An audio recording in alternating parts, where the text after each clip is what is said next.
Hello everyone, I am Uriah Heep, and welcome to the Great American Novel Series, brought to you by the Author's Matrix.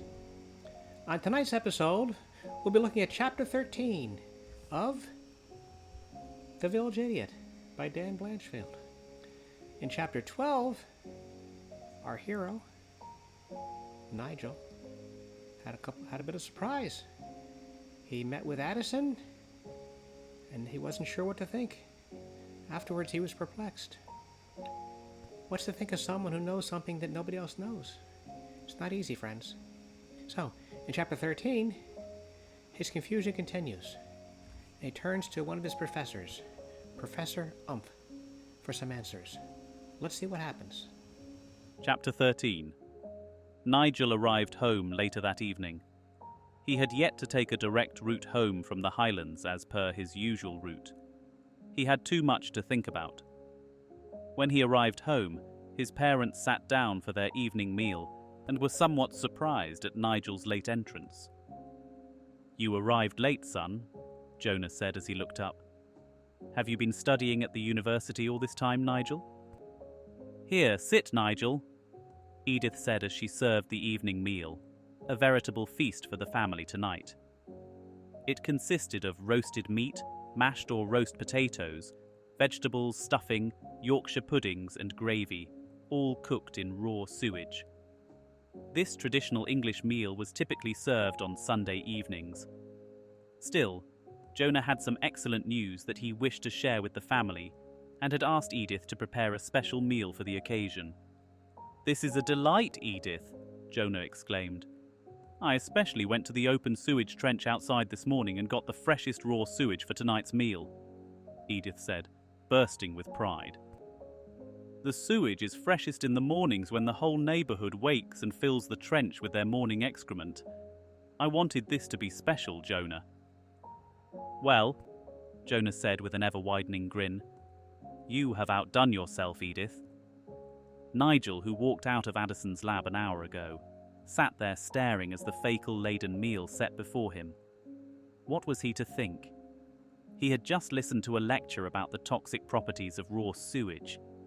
He found the scientific evidence compelling, but his parents were consuming copious amounts of raw sewage and reveling in it. Who was a lunatic? Nigel asked himself. Addison or everyone else in the world? Without a word, Nigel's parents began to eat.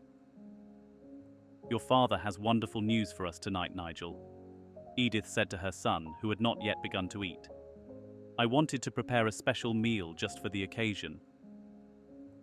"Your mum doesn't know what the news is, Nigel," Jonah said between mouthfuls. "But still, she prepared this sumptuous meal just for the occasion." "Eat, son," Edith urged. "You must be famished from all your university studies today." Nigel began to feel ill. He was torn now. He could not make sense of the scientific evidence he was privy to this afternoon with the fact that the entire world was ignorant of it. He watched as his parents, gaunt and diseased, sat there gorging on food that may be killing them. As the meal concluded, Jonah felt it was time to break the news that he had been furtively holding on to since he arrived home. Both he and Edith had gleefully finished their meals, but Nigel was slow to eat his. The stench from the sewage-laden meal made him nauseous. He privately wondered why, as in the past, he would have joined his parents in downing this meal. "It is time, family," Jonah said as he chewed his last piece of meat. Turning to Nigel, he proclaimed, "I do indeed have wonderful news to share. It will greatly benefit the family." Edith waited with bated breath. "My supervisor at the Crumbly Village water treatment plant informed me today that I am due for a promotion and the raise in salary that goes with it." Jonah smiled broadly, and Edith began to tear up. "I won't be just a cog in the wheel anymore. I will be managing my crew." Jonah sat back, never more satisfied with himself. "I will be in charge of the crew that directs the water flowing from the highlands into the sewage plant. It is a vital position," he said with pride.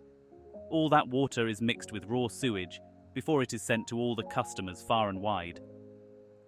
Like most children, Nigel had taken no interest in what his father had done for a living. He knew he worked at the treatment plant, but was oblivious to what that plant did. "Is that what the treatment plant does, Father?" he asked.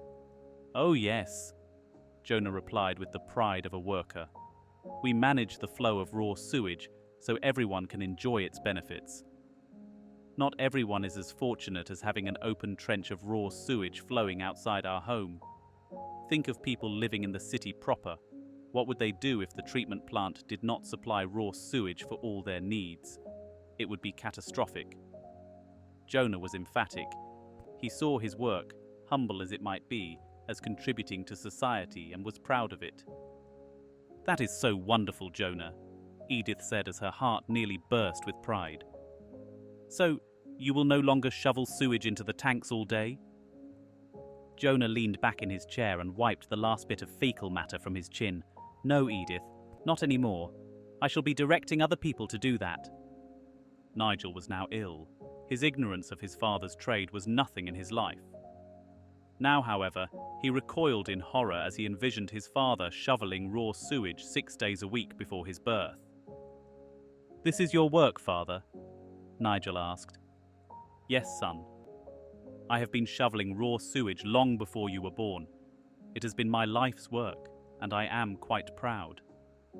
Nigel thought back to those words he had heard Addison utter just a day ago. Addison had spent his life studying the properties of water. At the same time, his father had been instrumental in supplying the populace with the raw sewage that Addison was convinced was weakening people and sending them to early graves. "I need to rest, Mum," Nigel said as he excused himself from the table. He had barely touched his meal despite his hunger pains. When he cleared the room, Edith told Jonah, "I am worried, Jonah, for Nigel. He hasn't been himself these days. Should we do something?" Jonah was slurping up the last bit of contaminated sludge from his plate with the remains of a biscuit and did not hear his wife's entreaty. She did not wish to disturb her husband on this day, given the wonderful news he had brought home with him, so she remained quiet. In the distance, down the hall, she could hear Nigel vomiting up the little food he had eaten. "Well, at least he is vomiting, Jonah," Edith said reassuringly to her husband. He nodded his approval before raced from the table to join his son in their only bathroom, unceremoniously joining him in discharging a significant portion of his evening meal.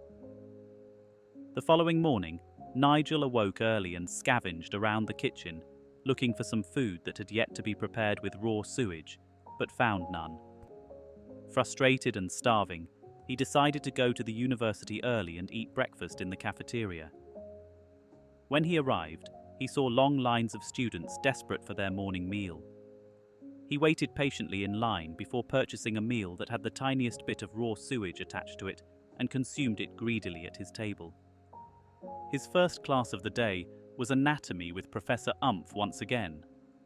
Nigel arrived early and hoped to see the professor before class, so he could ask questions privately, thus avoiding the public humiliation he had suffered in the previous class. Unfortunately, the professor was duly late to class, which was his custom. He preferred to have other people wait for him, as it gave him a puerile sense of power. The lecture advanced pro forma and finally ended. As the students made their way to the exits, Nigel lingered behind, hoping to speak with the professor. That chance presented itself when Professor Umph took an inordinate amount of time to gather his lecture notes.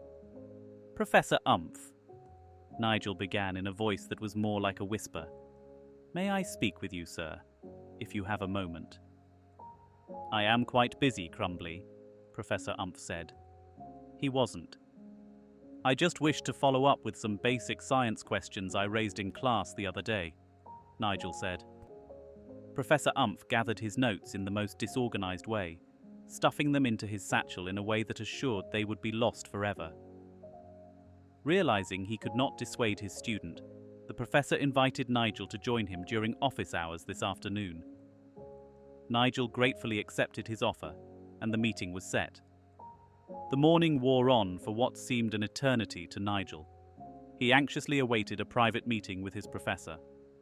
Nigel was shy by nature and rarely spoke up in class. Thus, the public humiliation he suffered at the hands of Professor Umph still stung him, and he wished to rectify it. He believed there could be a helpful discussion if he could speak with the professor privately. This was his hope as he was ushered into the professor's private office that afternoon. "Sit, Crumbly," Professor Umph grunted as Nigel entered his office. "Now, what is it you wish to discuss? I am pressed for time, so be quick about it." Nigel was used to the professor's brusque manner in the classroom, but felt the brunt of it more personally in his office. "Well, Professor," Nigel began, "I have been troubled by the study of science lately." The professor grunted once again and smiled. "You are not the first student troubled by the study of science. It is a mighty subject requiring years of careful study to begin comprehending its principles." "I have felt that exceedingly, Professor Umph," Nigel smiled. "We study science to know and understand the world around us. Isn't that true, Professor?" The professor nodded his agreement. "Then, wouldn't it be logical to question the nature of that world continually?" My, Crumbly," Professor Umph replied. "You are quite the philosopher now." The condensation in the professor's voice was palpable. "So, what is it, Crumbly, you wish to question?" Nigel hesitated. "It is water, sir," he replied. Professor Umph sat back in his chair and sighed. It was now apparent that he felt his time was being wasted, and he showed it. "Fine, Crumbly. What about the nature of water that fascinates you so much that it takes you away from studying science?" "Why wouldn't the study of water be the study of science, Professor?" It was a logical question, but the professor wouldn't have it. "Get to the point, Crumbly," the professor replied. Nigel felt that this was his last opening, and he wished not to waste it, as it was apparent the professor's patience had grown thin, so he must be direct. "The water we consume, Professor," he began, "is it good for us? Is it contaminated?" Professor Umph chortled his reply. "Crumbly, is that what has garnered your attention these days and distracted you from your studies all this time?" The professor would not answer Nigel directly, and it was beginning to annoy Nigel, so he tried again. "Our water contains the raw sewage that flows from the bathrooms throughout the village. Isn't it dangerous to our health? Why don't we purify our water before drinking and cooking?" "Purify?" the professor responded. "What are you mindlessly chattering about, Crumbly?" Nigel had hoped that Professor Umph would simply answer his questions directly, and he would not have to divulge any more information than necessary. But that was not the case. There was an evasiveness to Professor Umph that Nigel did not understand, so he pressed further. "Professor Umph, what if the sewage water contaminates the water we drink and is weakening every one of us? Wouldn't that be good to know so we could find ways to convert the toxic water to something more agreeable to ourselves?" Professor Umph sat back in his chair and sighed. He had no time for such trivial nonsense, and his patience with his student was wearing predictably thin. "Get to the point, Crumbly," he replied. "You have nothing noteworthy as yet. Kindly stop babbling and get to your point. I have a great deal of work to get to." Nigel felt he now had no choice but to divulge the true nature of his questioning. "I have met an elderly man up in the highlands. He is quite old, perhaps in his 60s, yet he enjoys a robust health that I have never witnessed in anyone in my life. The thing is, Professor, that he drinks only pure, clean water. I have seen it for myself. This gentleman had perfected a way to rid water, including sewer water, of all its impurities. It is something to behold. The water has no color, taste, or smell. It is just water, nothing more and nothing less." As Nigel spoke, Professor Umph poured himself a glass of fresh sewer water from the tumbler on his desk. Nigel saw the chunks of fecal matter plop into the glass, and the smell of it began to permeate the room. Ignoring what his learned student said, The professor downed the glass of putrid sewage water, chunks and all, and smiled at Nigel as he continued his entreaty to the professor. "I want to know, Professor," Nigel continued, "is this true? Does the water we drink and cook with have a deleterious effect on our lives? Should we purify our water before using it for all our needs?" Nigel was beginning to get agitated as he spoke. He felt his professor purposely ignored every word he uttered, which bothered him no end. Finally, the professor spoke. "Look, Nigel, what you are saying is, of course, utter nonsense. Humanity has been drinking raw sewage water as long as man has been on God's green earth. As you can see, I just downed a perfectly good glass of sewer water as you spoke. Am I collapsed over my desk now, writhing in pain and near death from the experience?" Nigel could not help but notice that the portly professor sitting across the desk from him looked pale, and his skin had blotches all over it with a large open sore writ large across his forehead. His hands were bloated but bony at the same time. Nigel noted that his fingernails were cracked and blackened, and his breath was reeking of sewer water as it passed his rotten teeth out into the room. "This is the epitome of good health?" Nigel asked himself. "But, Professor," Nigel continued, much to the professor's dismay, "I see those open sores on everyone, including yourself. Where do they come from, if not from the water we drink?" It was a bold question, and Nigel trembled as he asked it. Professor Umph paused, then said, "Crumbly, what you are describing is the natural state of man. It has always been so. What you are seeing sitting before you is natural health as we know it. Why would you think to question it so?" "But the elderly man in the highlands," Nigel continued, "does not have any of the sores you say are natural. His skin is fresh and clean. He has all his teeth and they are strong. He is not bent over like the elderly villagers here in Crumbly. He told me he has been studying the nature of water for decades. He even has students that listen to his lectures and drink the water he purifies, and none of them have the sores you speak of being so natural to the state of our health." Professor Umph sat bolt upright in his chair at this pronouncement from his student. "This elderly man, Crumbly, you say he has been studying the nature of water for decades?" "Yes, indeed, Professor," Nigel replied. "Good gracious, Crumbly!" Professor Umph cried out. His professor's reaction took Nigel aback. "What is it, Professor?" Nigel asked. "Has this elderly man told you his name, perchance?" the professor inquired. "Why, yes," Nigel replied. "I believe his name is Addison, if I recall correctly." Professor Umph broke out in the most uproarious laugh. "I cannot believe it. Crumbly, you fool, you have been duped. I cannot say I am surprised, let me say. You are an impetuous youth after all, and who is not gullible at your age, I ask you?" Nigel turned red with embarrassment. "I have been duped, Professor?" he asked meekly. "Yes, indeed, Crumbly," the professor replied, trying unsuccessfully to repress his laugh momentarily. "This elderly man up in the highlands, I know of him. When I first came to the university many years ago, the veteran professors in the science department told me of this student who disgraced this proud institution and was unceremoniously expelled." "Expelled?" asked Nigel. "Yes, Crumbly," the professor said with a mingling of self-satisfying glee and the utter contempt that accompanied it. "You have met the infamous village idiot of the village of Crumbly." Nigel was stunned and sat silent.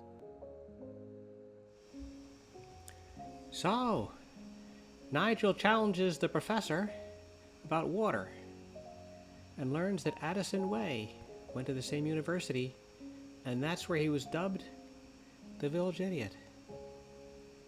Wow. Well, next time we'll dive into chapter 14 of the village idiot and find out what happens next. Until then, good luck, good night, goodbye, and we'll see you next time on Uriah Heep's Literary Cafe, the Great American Novel Series, sponsored by the Author's Matrix. Good night.